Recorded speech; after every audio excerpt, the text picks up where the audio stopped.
Perkembangan Pancasila dari masa ke masa. Sebuah perjalanan ideologis yang membentuk pondasi bangsa. Sejarah lahirnya Pancasila terjadi pada 1 Juli 1945. Di tengah sidang BPUPKI, Insinyur Soekarno menyampaikan pidato penting yang memperkenalkan 5 prinsip dasar negara, yaitu kebangsaan, kemanusiaan, persatuan, demokrasi, dan ketuhanan yang Maha Esa. Momen ini menjadi tonggak lahirnya ideologi yang mempersatukan keberagaman suku, agama, dan budaya di Indonesia. Pancasila pada awal kemerdekaan. Pada saat itu, Pancasila resmi ditetapkan sebagai dasar negara dalam pembukaan Undang-Undang Dasar 1945 yang terjadi pada 18 Agustus 1945, sehari setelah proklamasi. Pada saat itu, Pancasila menjadi landasan moral dan semangat dalam perjuangan fisik dan diplomasi untuk mempertahankan kemerdekaan dari agresi Belanda. Pada masa awal kemerdekaan ini diwarnai tantangan berat, termasuk dari kelompok politik internal yang ingin mengubah ideologi negara dan upaya penjajahan kembali. Masa Republik Indonesia Serikat dan dinamika Pancasila. Terjadinya perubahan bentuk negara, pembentukan RIS Negara Federal sempat menggantikan NKRI sebagai hasil konferensi meja bundar. Munculnya perdebatan tentang bagaimana Pancasila, sebuah ideologi kesatuan, dapat diterapkan secara efektif dalam sistem federal yang terfragmentasi.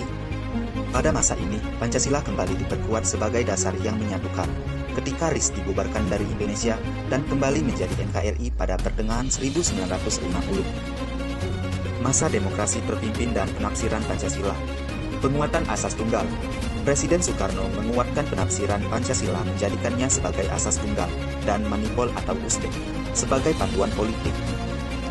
Pancasila khususnya sila persatuan ditekankan untuk membenarkan pemusatan kekuasaan dan menekankan perbedaan pendapat politik. Pada periode ini, Pancasila digunakan sebagai benteng anti-komunisme dalam konteks politik global dan domestik yang sangat tegang. Masa Orde Baru. Pancasila sebagai alat stabilitas dan kontrol. Pemerintah Soeharto menggunakan Pancasila sebagai ideologi terbuka namun dengan penafsiran tunggal yang ketat, seperti pendidikan wajib privat, stabilitas pembangunan dan kontrol oposisi. Masa reformasi dan revitalisasi Pancasila. Setelah jatuhnya rezim Orde Baru, Pancasila memasuki babak baru yang lebih terbuka dan demokratis. Kebebasan politik, tantangan modern dan penguatan dasar negara.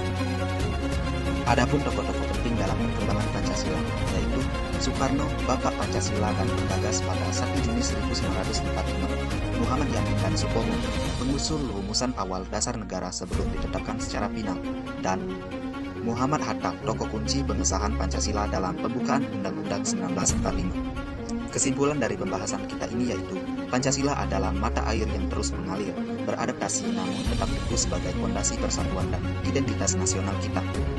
Dinamika abadi, fondasi identitas dan komitmen masa depan.